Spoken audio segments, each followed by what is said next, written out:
আসসালামু আলাইকুম hello guys কি অবস্থা নগো ব্যাকে আশা করি ব্যাকে ভালো আছেন। আজ যে ভিডিও লই আসি এটা হচ্ছে আঙ্গো রাঙামাটি ট্যুরের ঘুরার ব্যাপারে। বন্ধুরা ঘুরতে আমি গেছি রাঙামাটি, আলহামদুলিল্লাহ অনেক ভালো হইলো ঘুরে ফেরা। এই জায়গাটা দেখেন, এটা হচ্ছে মনে করেন রাঙামাটির একটা লেক। এই মনে করেন এই লেকে মনে করেন 7টা স্পট আছে, মানে আপনি ঘুরবে লাই যাবেন মনে করেন একবারে 7টা জিনিস আছে। হেতারা কয় এত গো কিয়া ওই পাহাড়ি এলাকা গো মার্কেট, পাহাড়ি এলাকা গো দোয়ান হাল, বৌদ্ধ মন্দির, এই বিভিন্ন হাবি জাবি ত্যান ম্যান এখানে আছে আর বুঝছেন নি।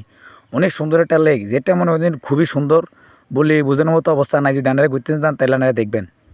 আমরাও না আছি মনে করেন রাঙামাটি পাহাড়ের উপরে।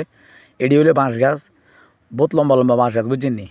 আর এত গো রাঙামাটি এদিকে যে তারা পাহাড়ি এলাকার থাই এগুনের বাসা আর কি চাকমায় কয় এগুনের মনে করতে পারি না।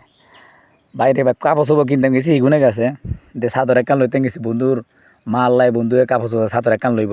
কয় ভাই ইয়ে কত? বন্ধু কইলো আরি তো কয় এটা হচ্ছে 20 টাকা, 80 টাকা, 90 টাকা। হেতরা তো আঙ্গ বাসার তো হারে না বুঝছেন নি। এ হইলো অবস্থা আর কি। যাক যাই হোক, এটা বলা ভালো নয়, একজনের বাসা লইব কতটা কোন উচিত নয় আরি।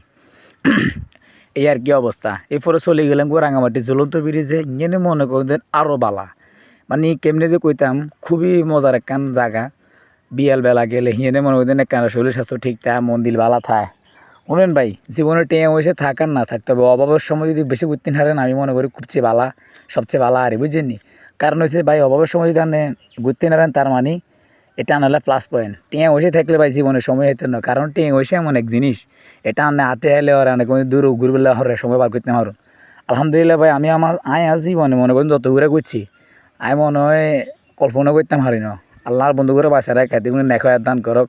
আল্লাহ বন্ধু করে দোয়ার আরে বহুত জায়গা ঘুরেছে আল্লাহ। আলহামদুলিল্লাহ আল্লাহর বন্ধুরা যেন আরও বড় হয়েছে বানায় ব্যাকে বেলা থাকেন দোয়া করেন। আল্লাহ হাফিজ, আসসালামু আলাইকুম।